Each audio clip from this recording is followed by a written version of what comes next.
हमारे जितने भी वरिष्ठ गुरुजन बैठे हैं और आप सभी लोग जितने भी यहाँ पर बैठे हैं, उन सभी के भीतर बैठे हुए परम पिता परमेश्वर को मैं श्री गौतम तहे दिल से हार्दिक नमन करता हूँ। ये बताया जा रहा था कि शादी ऐसे अच्छी होती है, शादी वैसे अच्छी होती है, शादी में ये चीज़ें खराब होती हैं, शादी में वो चीज़ें खराब होती हैं। मैं आपको बताऊंगा कि नंबरों के हिसाब से, अंकों के हिसाब से जिन लोगों की जन्म तारीख के अंदर नंबर 4, 5 और 6 तीनों ही नंबर होते हैं, उनकी मैरिटल लाइफ बहुत अच्छी होती है।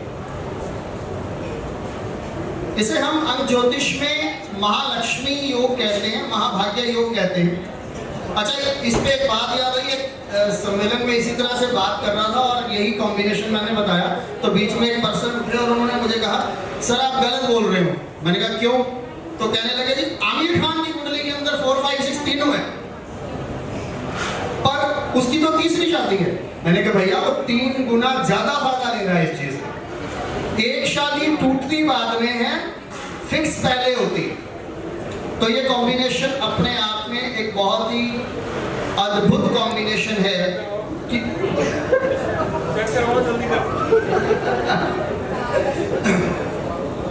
ये कॉम्बिनेशन अपने आप में एक बहुत अद्भुत कॉम्बिनेशन है। और इसका सबसे बड़ा बेनिफिट एक और भी है, जिनकी भी जन्म तारीख के अंदर 4, 5 और 6 तीनों ही नंबर होते हैं, उनकी सिर्फ मैरिटल लाइफ ही अच्छी नहीं होती, बल्कि उनकी फाइनेंशियल कंडीशन भी कभी खराब नहीं होती। अगर पैसे की दिक्कत हो भी रही है ना उनको, तो भी कहीं ना कहीं से फाइनेंसेस उनके पास आ ही जाते हैं, पैसे का फ्लो कभी नहीं रुकता, क्योंकि ये महालक्ष्मी और महाभाग्य योग है।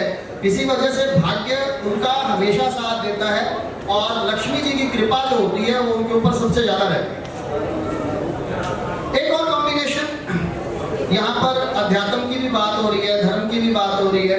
जितने भी बहुत सारे लोग यहाँ पर बैठे हैं, उनमें बहुत सारे लोगों की डेट ऑफ बर्थ के अंदर 3, 5 और 7 तीनों ही नंबर नहीं होंगे।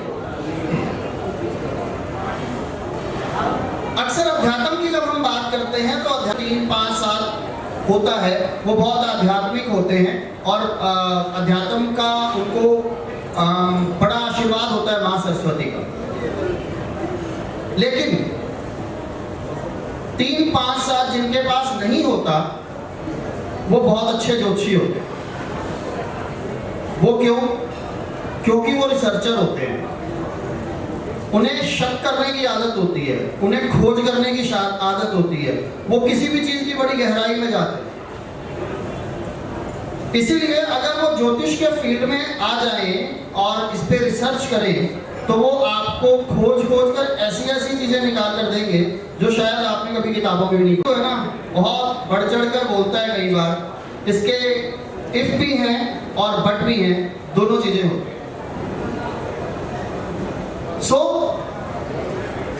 ये तो बात चलो कॉम्बिनेशंस की थी। एक बहुत बड़ी प्रॉब्लम जो मैंने देखी, न्यूमरोलॉजिस्ट बहुत सारे लोग करते हैं, न्यूमरोलॉजी सीख ली, बड़ी जल्दी से नंबर निकाले, फटाफट से कोई एस्ट्रोटॉक पे आ रहा है, कोई कहीं आ रहा है, कोई कहीं आ रहा है, नंबर लगाए, फटाफट से जवाब देने शुरू कर दिए और बाद में प्रेडिक्शंस गलत हो जाती है। मैं एक सूत्र इसमें आपको और ऐड करना चाहता हूं कि अगर आप न्यूमरोलॉजी को एस्ट्रोलॉजी के साथ जोड़कर प्रेडिक्ट करेंगे तो आपकी प्रेडिक्शन में कभी गलती नहीं होगी। और इसके लिए फॉर्मूला यहां पर मैं आपको दे रहा हूं। 12 राशियां हमारी और 9 नंबर, टोटल आंकड़ा हुआ 108 का। और न्यूमरोलॉजी के प्रश्न शास्त्र के अंदर भी 108 नंबर को ही सबसे ज्यादा इंपॉर्टेंस दी जाती है। तो इन 108 नंबर को 12 राशियों में अगर आप इक्वली डिवाइड कर देते हैं, जैसे फॉर एग्जांपल मेष राशि को आपने दिए 1 से लेकर 9 नंबर, 10 से लेकर 18 तक आप वृषभ राशि को दे रहे हैं, मिथुन को दे रहे हैं 19 से लेकर 27 नंबर तक। तो कंटिन्यू करते करते आप 100 से लेकर 108वां जो नंबर है वो आप मीन राशि के अंदर दे देंगे। और हर राशि को एक पर्टिकुलर नंबर का 9 का, उसमें नंबर 9 ही है, 1 से लेकर 9 तक ही है। जब आप उसको सम करेंगे तो 9 ही नंबर आएंगे। लेकिन आपको एक आंकड़ा मिल जाता है किसी प्लैनेट का अच्छी और बुरी पोजीशन चेक करने का नंबर होता है। फॉर एग्जाम्पल, बुध कन्या राशि के अंदर उच्च के होते हैं, और अगर मैं इस कैलकुलेशन के हिसाब से लूं तो 45 से लेकर 54 का आंकड़ा जो है वो कन्या राशि का है, और अगर मैं उसमें बुध का नंबर लूं तो 50 का नंबर आता है, यानी 50 नंबर रिप्रेजेंट करता है उच्च के बुध को। अब अक्सर सबसे बड़ी गलती हम लोग न्यूमरोलॉजिस्ट क्या करते हैं, नाम सेट करने के अंदर करते हैं, फटाफट से आज नाम सेट कर दो, ये कर दो, वो कर दो, बाद में रिजल्ट नहीं आते, उसके बाद फिर कहते हैं यार नाम से कुछ नहीं है। आपने क्या ये देखा कि आप 5 नंबर पे उसका नाम लेकर आ रहे हैं या 5 नंबर उसको इंप्लीमेंट करवा रहे हैं, आपने चेक की उसकी कुंडली कि उसका बुध कहाँ था? नंबर यूज करने का मतलब ही है कि आप उस प्लैनेट को छेड़ रहे हैं, आप उस प्लैनेट को एक्टिवेट कर रहे हैं, और उसकी कुंडली में बुध नीच है और आप उसको 5 नंबर दे रहे हैं। आओ कैसे रिजल्ट आएंगे?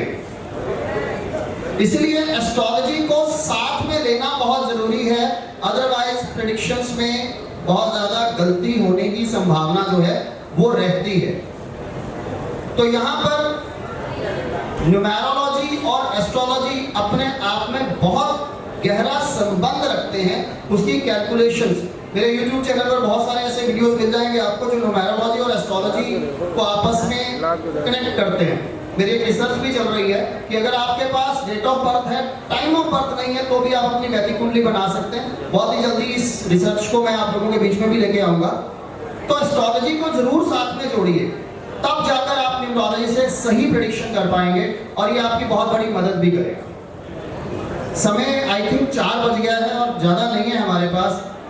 सो बहुत बहुत धन्यवाद आप सभी का, और बहुत बहुत शुभकामनाएं प्रियंका जी को। Thank you so much.